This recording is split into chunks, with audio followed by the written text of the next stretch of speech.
The very worst thing we can do is just stop.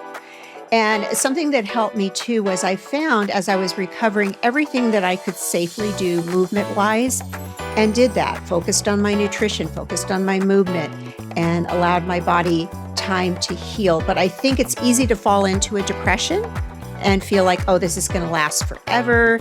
I was doing so well. This is a setback. But behind every setback is a comeback. And so, yeah. Welcome to the I Am Wiser podcast, where the biggest questions in healthcare and wellness meet the collective wisdom of industry leaders and innovators. I'm Dr. Laura Purdy, and here we explore the intersections of AI, care delivery, telehealth policy, and more through the lens of those who are reshaping healthcare. This is not just about theory, it's about lived experience and real industry insights. Let's dive in and get wiser together. Welcome to today's episode of the I Am Wiser podcast with Dr. Laura Purdy, where I explore the real stories behind groundbreaking healthcare innovations and the human impact they have on patients and providers. On that note, I am very delighted to be able to welcome Carol Covino, a passionate health and wellness coach who helps women transform their bodies and embrace their purpose, especially during the often overlooked phase of life we know as menopause. Carol's own journey of personal transformation and her mission to empower others highlights exactly how menopause can be a time of strength, a time of resilience, and a time of newfound passion. With her expertise in fitness, nutrition, and coaching, she's here to share how women can not only embrace but also thrive through this powerful life transition. Welcome, Carol. Oh, thank you, Dr. Purdy. Thank you so much for the lovely introduction and for having me on the show. Well, thank you for being here. And I just want to say thank you for having me on your show almost maybe 2.5 years ago. It's been a while since we connected, and I'm excited to touch base with you and talk about the life that we've lived since then and how we've grown wiser in our pursuits. So fill me in. What's going on? What have you been up to since 2023? You know, it's been a challenging couple of years, but I have to say, I've learned a lot through the process. So we were talking, off camera a bit about me having back surgery. It was a long standing problem that I had for about a decade or more. So I did have back surgery about 1.5 years ago. Had to have shortly after that a rotator cuff repair. So not was that a fitness injury? What did you do? Yeah, it was a kind of a freak accident. I was out at the gym working out with my daughter, as a matter of fact, and she had thrown an extra plate on, and I didn't notice because I went to check a call on my phone. Oh, no. So I sat down on the machine and pulled as if it were the lighter weight and felt that kind of snap. Two big surgeries over the course of, they were about 6 months apart, very challenging. But the good thing that came out of that was being able to really work on my mindset. So fitness it's been such a huge part of my life. I have a lot of energy. I'm always moving, always working out. And this forced me to kind of slow down and think about things, think about how I spend my time, think about the choices I'm making, and work a bit on more of the mental aspect of health, so to speak. So, there's those challenging times where we can choose to, oh my goodness, I'm laid up, I can't work out, this is awful, or we can see it as an opportunity. Not being a victim. So you're talking about not being a victim of your circumstances, but almost viewing your circumstances as an opportunity to, what would you say, shift your mindset, look for opportunities in that time? Yes. When you have to slow down, when it's kind of forced upon you, which with me, I'm always going, it has to be forced upon me. It really gives you time, I think, to think about things, okay, even my business, how do I want to approach that? Do I want to take it a different direction? I've been podcasting for 5 years. We were talking about that. Do I want to continue that? So gave me an opportunity to reassess, to take inventory of my life. And then I feel too, it gave me so much empathy for my clients because working with women over 50, 60, sometimes 70, they have those joint issues. Maybe they've had injuries, they've had surgeries, they've had knee replacements, things like that. And to encourage them that, life doesn't stop. Your fitness doesn't stop there. You can overcome this. Yes. I think what I tell people is our warranties start to wear out eventually, but it's actually protective. It is protective for us to continue to exercise in the way that we can. I did a lot of work with disabled veterans when I was in the military, and we saw the same challenge there. If you have a surgery or an amputation or a head injury or insert issue here, finding a way to still meaningfully engage in your fitness can be really empowering, and it can also be very healthy and healing. Do you find that for your clients too? Oh, yes, I agree. The very worst thing we can do is just stop. And something that helped me too was I found as I was recovering everything that I could safely do movement-wise, and did that, focused on my nutrition, focused on my movement, and allowed my body time to heal. But I think it's easy to fall into a depression and feel like, oh, this is going to last forever. I was doing so well. This is a setback. But behind every setback is a comeback. And so, yeah. I love that. Behind every setback is a comeback. But how was that for you? You're the coach. You're the mentor. You are the role model. You are the person who women look at and say, if she can do it, so can I. If she believes in me, I believe in myself. How was that for you, being in that position of the person who needed mentoring or coaching or pushing? Was that difficult for you? It was. I would be not truthful if I said, oh, yeah, this was a breeze and no problem. It was so easy. And I had my good days and bad days. So for instance, with my shoulder, which was actually in many ways harder than my back, is I had 6 weeks of not sleeping, because anyone who's ever had that rotator cuff repair, you cannot get comfortable. No matter how you turn in the bed, you're forced to sleep in a position you don't sleep in. So that was a challenging 6 weeks, because without that restful sleep, it's easy to go down the rabbit hole. It's easy to get negative.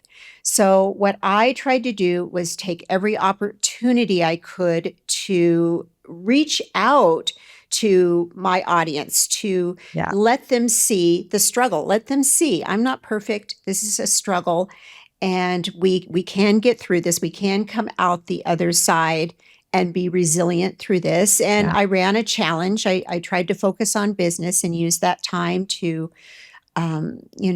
create a challenge, create a program, a membership, things such as that.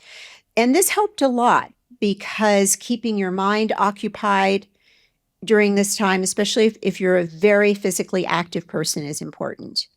So I'm hearing the wisdom here is, during your time of struggle, number one, your mindset, even in transparency and honesty to say, I'm not okay here, but your mindset was protective. Community, not isolating yourself, not withdrawing from your social circles or your connections to people. For you, it would be your audience. But a lot of people want to isolate. They want to withdraw. They want to turn inward, but you turned outward. And then the third thing, what I'm hearing you say is, instead of thinking about what you can't do, you focused on what you could do and what you can do. And those were 3 pieces of wisdom, you could say, that helped carry you through that time. Yes, very true. Very true. The focus on the I can do these things, and finding everything that you can do and doubling down on that, very important when you're recovering from any kind of injury, surgery, coming back from an illness. And instead of focusing on, I can't do this, and I can't deadlift, and I can't do a barbell squat, and all these things. No, you could not, I'm sure. Wow. Yeah. So it's you just have to reassess. You have to redefine, and life is like that. It's constantly throwing things our way, and we make these plans. None of us plan on having these things happen, but they happen. Yeah. And being resilient, I think, is very important. How do you define resiliency? Like, what is Carol's definition of resiliency? I would say it's persevering, not giving up, moving forward, even if it's a baby step at a time, taking action, even if it's messy, even if it's not perfect. And this is I was a perfectionist. Oh, terrible. Growing up, my father would say, this is not going to help you. You need to get rid of that. And so kind of getting rid of that mindset and really adjusting to each thing that life throws at you. And, we were talking off camera about this. Each decade requires something a little bit different. So I think back to my 40s and the changes I had to make then, my 50s, and now in my 60s.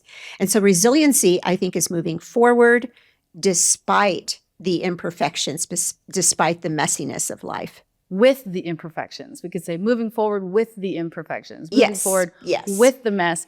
I've heard it said, and I'm sure you have too, that the only way you can really fail is to give up. Because up until that point of giving up, we haven't failed.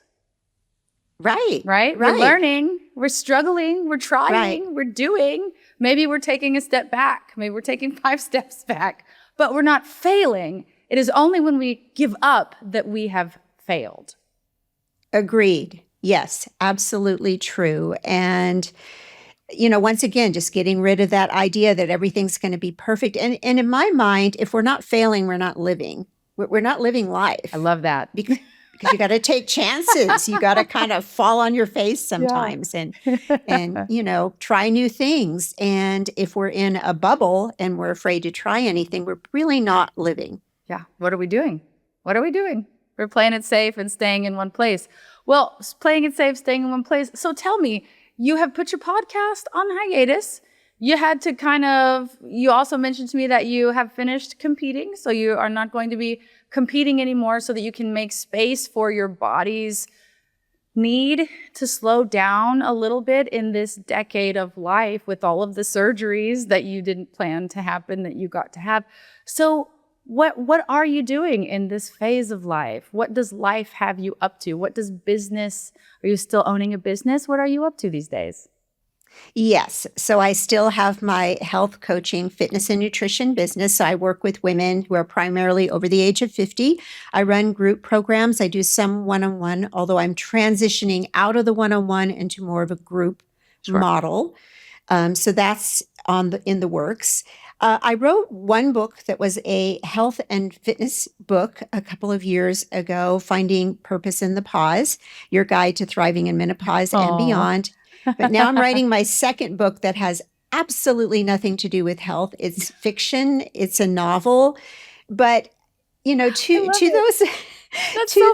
those women listening that are maybe in their 60s or late 50s, you realize, okay, time is really precious, how I spend my time and the things you've been putting off. Like I would always say, one day I'm going to write a book. One day I'm going to write a novel. I've been saying that since I was 10 years old, 8 years old. But it's not going to happen unless we set aside that time. So that's what I'm doing right now. I cleared that space to be able to really fulfill a dream I've had since I was a little girl. I don't know where that will take me, what will happen, but I'm going to get that book written. I'm going to get it out there. Very excited about that. So I needed to clear up that space because I can't do everything. I can't do all of the things. You can only do some of the things, right? Right. You can only do some of the things. Well, that's exciting. Can I ask you, I don't want to make you give away all your secrets, but what genre are you writing in? Mystery and domestic suspense, so psychological suspense. It's what I love to read. Okay. It's my escape, and I listen to audiobooks all the time. And at a certain point, I had read every health and fitness book. I'd listened to every health and fitness podcast. I was getting a little bit burned out, and I still enjoy listening to those things. But I'm like, you know what? I need to step a little bit away and not always do work-related things. Yes. So that's when I kind of started reading again and reading the type of books that kind of light me up, that I enjoy. And that's when I decided to write my own book. Hey, there's a beautiful piece of wisdom. Do non-work related things. I'm saying that for myself. I'm actually saying that to me, but to all the people listening, do some non-work related things. That's very healthy. We should do that. Well, I'm excited for your book to come out. I will totally read it, and maybe you can come to Miami on your book tour, huh? Oh, I would love that. Love Miami, by the way. That's so fun. Okay. Well, so shifting again. So we've talked about, what are we letting go of? What are we diving into, especially when it comes from our joy, our passion? You also shared with me prior to us getting started today is that you have started to shift the way that you approach your coaching style and methodologies and some of the foundational principles that you use when you're working with your clients, especially about health in the, we'll say, second half of life, right? The later decades of life. So I would love to hear a little bit more about that. Oh, absolutely. I love this subject. I've been on a roll with it. Let's do it. So what I feel, especially women of my generation, we grew up in a diet culture. And everything was about counting calories. You couldn't be thin enough. I mean, that was actually a saying. You couldn't be wealthy or thin enough. And I remember my mother dieting, my grandmother dieting. It was all around me, going on my first diet at age 13. And over the decades, what I have found is women are holding on to that mentality of weighing a certain number on the scale. And I'm not saying it isn't important to have a healthy weight. And sometimes, yes, someone needs to be in a caloric deficit. They need to be losing weight. It's the healthier option. But what I see is too much of an emphasis on being thin, being small, women shrinking themselves down to a certain size, not enough emphasis on being strong, aging with strength, aging with power, having strong bones, being resilient. And at a certain point, this doesn't serve us to focus just on, let me diet down. Let me do another detox, another 6-week quick weight loss program. We're too focused on that. And really, if we just shift over to being healthier, being stronger, how are we going to lift our suitcases, our carry-on above into the bin? Are we going to be able to lift up our grandkids? Yeah. Are we going to be able to climb a flight of stairs? So as I've aged, this has naturally evolved. And it's not that I don't think the aesthetics, how we look, isn't important. Because yes, when we look good, we feel more confident. I'm all for it. I'm all for it. If you can wear a bikini when you're 65, awesome. Do it. But I also feel that we need to be more focused on what is going to keep us independent, strong, and able to enjoy life. And to not be brought down by, maybe we could say the term like dysfunction or loss of function or lack of functionality due to the way that our bodies change when we age. Yes. And I've seen this in my siblings. I've seen it when I watched my parents age. There is a certain point if we don't do certain things, if we don't focus on that muscle, building that muscle and really getting strong, working on the power, working on endurance, making sure our cardiovascular is healthy, it can kind of go off a cliff pretty fast. Yes. And I'm sure you've seen that as a doctor. It's like, I believe Dr. Peter Attia calls it the marginal decade, where people just kind of drop off. And I'm all for what can we do to age better. I love that. So you know what? I'm in my 40s and I'll speak to the people in the 40s, right? Because I think in my generation, which would be the millennials, we think, I'm not there yet. I'm not quite there yet, okay? I'm not 50, I'm not 60, I'm not 70. I've got time. But let me tell you this. I've had 5 children and I've spent at least, as far as I know, at least over half of a decade being vitamin D deficient. And I will be in menopause within the next decade. My mom thinks that she went into menopause around age 44 or 45, but when she was going through that, there wasn't a lot of education. There wasn't a lot of knowledge. It wasn't really a conversation.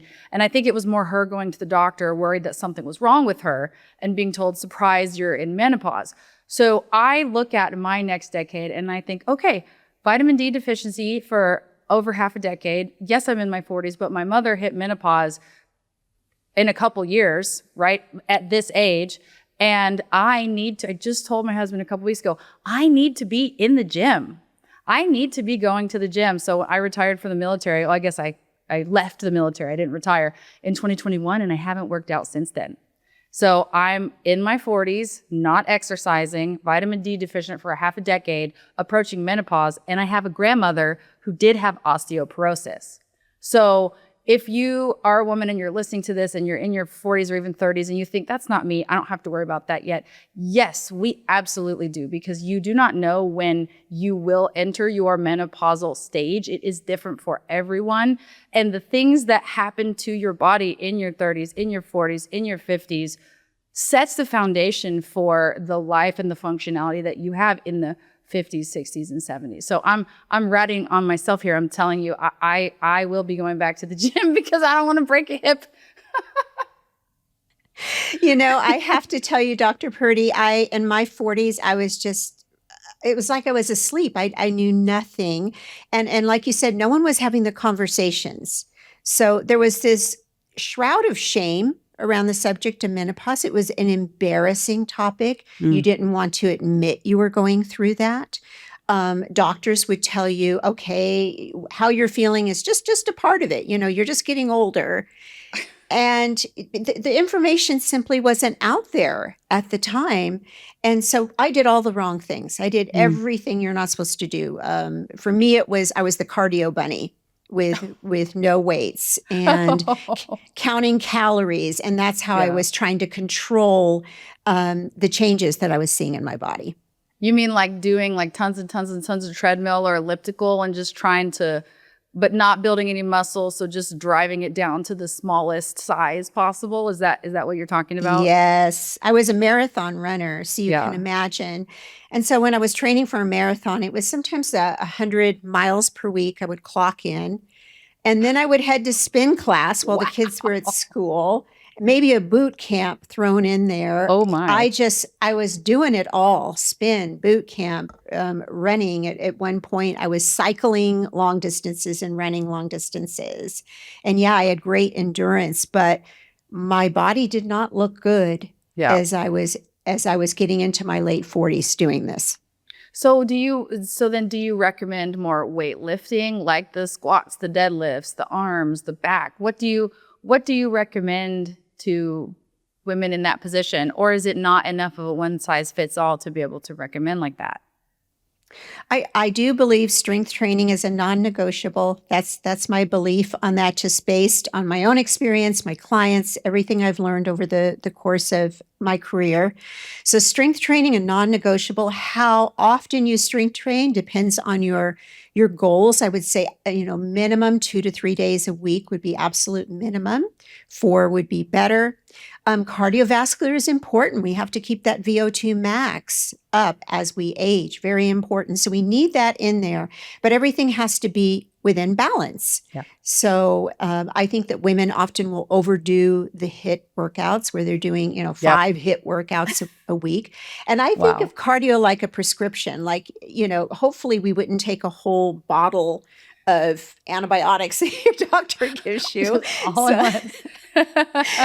So, it's in these measures. And then I do a lot of walking. I do a lot of zone 2 cardio, which helps me relax my mind and my body. So it's really about that balance. But strength training, I think non-negotiable.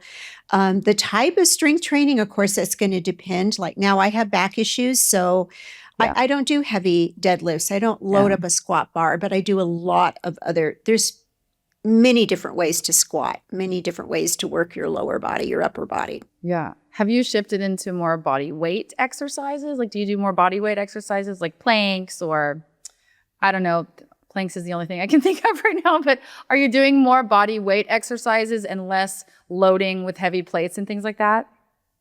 Actually, no, I'm still lifting as heavy as I can safely do. Yeah. It depends on the move. If I'm doing a shoulder press, my shoulder's healed now. Yeah. I can move some weight on that. I can move some weight on my back. I have to be careful with the lower body.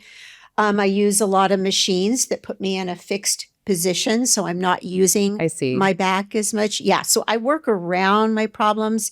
I do very little body weight, maybe just for my abs, like you said, Yeah. the planks, Thanks. or and then I've incorporated a little bit of jumping Oh, lately for the bones. And like so I'm agility actually training? Okay. more of that force down on the bones to prevent osteoporosis, Breaking because hips. yes. I did on my last DEXA scan have a little bit of osteopenia in certain areas that scared me. So I've gotten really proactive with nutrition, supplementation, and this program where I'm just gradually putting in some jumping, I like love box it. jumps. Mm-hmm. I love it. Now, okay, I know you're not a doctor, but you are a coach and you've been doing this for a long time. Are there specific, because we've talked about a few things. We've talked about vitamin D. I've been tested every time because I've breastfed for so long. We talked about DEXA scans. Are there certain types of tests or imaging studies that you really tell your clients these are the things that you must make sure your doctor is doing for you? Because not all doctors might not recommend a DEXA scan. Not all doctors, unfortunately, might not recommend vitamin D because there's no, the American Heart Association doesn't tell you to do that. There's no cancer society that's saying you should test for vitamin D. These are things that either we have to ask for or our doctors have to know and be thinking about ordering it for us. So what else do you recommend for your clients? Hey, make sure you're having this done. Make sure you're supplementing in this way. Any recommendations like that you have to share? I think it's important to get tested. Like I do regularly test vitamin D levels, because not everyone it will need to supplement. Like for me, I just naturally, my body just really produces vitamin D. I'm out Good in the job. sun a lot. So I tend to go too high. So Mm. I do have it tested. So I don't across the board. I've learned not to say to clients, oh, everyone should take this, because Yeah. maybe that's not the case. Yeah. I do recommend hormone testing. Know where your hormones are at. Not every woman needs to do bioidentical hormone replacement, but I think it's a conversation that we should all have, and we should make our decision based on being informed. Know what's happening in your body. Know your hormones. Of course, your lipids. Many of us, once we transition through menopause, will start to have a problem with those lipids. And it's bewildering. It's like, wow, I never had this. I never had my LDL this high. Yeah. What is happening here? I'm not eating, a bunch of saturated fat. What's going on? So it's important to know those levels as well, and certain vitamin levels. For sure. I have a practitioner. I'm very, very fortunate. I've had her since I was, 51. And she does all of this for me twice a year. I'm in having all of these tests run. Of course, the mammogram, keeping up Yep. with that, colonoscopy, big believer in keeping Gotta up do with it. all of this. Yes, it can save your life. Yep.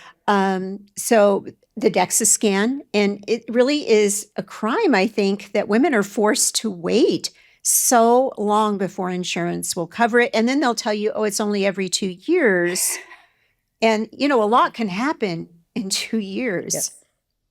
Especially when your hormones, right? When your hormones have dropped and you're having all these changes in your life, absolutely, a lot can happen in 2 years. So I agree. And I would even probably also throw in A1C. Hopefully your doctor is yes. checking for your A1C too. But that can also be something that I see creep. There are guidelines in place to tell you to test for that. And hopefully you don't have to ask for it like you do vitamin D and hormones. You will definitely have to ask for hormones. Nobody's going to test you for hormones unless you're asking for it. But A1C is important to watch for, signs of prediabetes or diabetes starting to creep up as well. Absolutely. Yes. I typically do that one. A fasted insulin will do. ApoB is another yeah. marker that can be That's a good one. indicative of cardiovascular issues down the road. Beautiful. Okay, fantastic. Well, Carol, we are reaching the end of our time here, but I feel like I could just talk to you for hours. And I remember feeling that way the first time we talked. You're so inspiring. You are a role model. You are handling everything that life throws at you with grace. And I can understand why people love you. I can understand why people want to be coached and mentored by you, because even through life struggles and difficulties and transitions and changes, you are so positive and you inspire people to continue going even when things get hard. So Thank you for being here. Oh, thank you so much, Dr. Purdy. This has been an absolute pleasure. Likewise. So here's our last and final question. If somebody's listening to this and says, okay, I definitely need to be in one of her coaching groups because I need to know more about all of this stuff, where can people find you these days? The best couple of places, carolcovino.com, very, very simple. My website describes the programs that I'm currently offering. I'm on Instagram, mostly on Instagram. I'm on other platforms, but that's the one where I'm most active. That's at Carol Covino Fitness. Beautiful. Okay, well, thank you, Carol. I really appreciate you coming here today to talk to me. Hopefully we don't wait 2.5 years to reconnect again. I know. That just shows time does go fast. Thank you so much, Dr. Purdy. Thank you. Take care. Bye-bye. Bye-bye. Thank you for tuning in to the I Am Wiser podcast, where each episode brings us closer to a wiser, more human approach to healthcare. If today's conversation inspired you or sparked new ideas, share it with someone who's ready to rethink healthcare. And if you have a story or innovation that could light the way for others, reach out. We'd love to hear from you. This space is yours too. Don't forget to follow, rate, and review us on your favorite platform. Until next time, stay curious, stay courageous, and stay wiser.